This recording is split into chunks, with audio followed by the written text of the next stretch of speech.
Hi friends, എപ്പോൾ chicken വാങ്ങിയാലും കുറച്ച് എല്ലില്ലാത്ത piece നോക്കി ഞാനങ്ങ് മാറ്റി വെക്കും.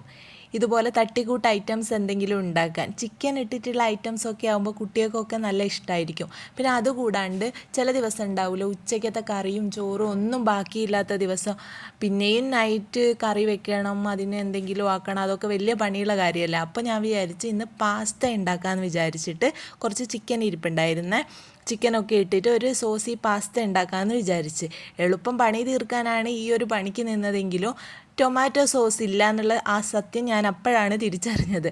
അപ്പോൾ പിന്നെ തക്കാളിയൊക്കെ വേവിച്ച് അതിൻ്റെ തൊലിയൊക്കെ കളഞ്ഞ് മിക്സിയിലിട്ട് അടിച്ച് കുറച്ച് വെളുത്തുള്ളി വഴറ്റി അതിലേക്ക് ആ പേസ്റ്റ് ചേർത്ത് കൊടുത്ത് കുറച്ച് മുളക് പൊടിയും ഉപ്പും ഒറിഗാനോവും ഒക്കെ ചേർത്ത് ഒരു പേസ്റ്റ് അങ്ങ് തയ്യാറാക്കി. പിന്നെ വൈറ്റ് സോസ് എപ്പോഴും തയ്യാറാക്കുന്ന പോലെ മൈദ ഒന്ന് നെയ്യിലിട്ട് വഴറ്റി അതിലേക്ക് കുറച്ച് പാലൊക്കെ ഒഴിച്ച് അതിൽ ഒറിഗാനോ പൗഡർ ചേർത്ത്. പക്ഷേ ചീസ് ഇല്ലായിരുന്നേ. പിന്നെ നമുക്ക് ഉള്ള സാധനം കൊണ്ട് ഉണ്ടാക്കാനുള്ള ഐഡിയ അറിയാവുന്നതുകൊണ്ട് ചീസ് ഇല്ലാത്ത ഒരു സോസി പാസ്തയായിരുന്നേ ഈ കാണുന്നത്.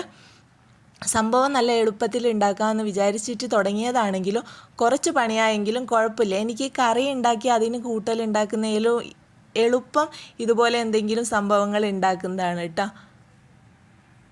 നമുക്ക് മനസ്സിന് പിടിച്ച ഹെൽത്തി അല്ലെങ്കിലും ഇതുപോലെ ടേസ്റ്റി ആയിട്ടുള്ള ഐറ്റംസ് കഴിക്കാനാണ് കൂടുതൽ ഇഷ്ടം. മിക്കവാറും ആൾക്കാർക്കൊക്കെ അങ്ങനെ തന്നെയായിരിക്കും എന്ന് ഞാൻ വിശ്വസിക്കുന്നു.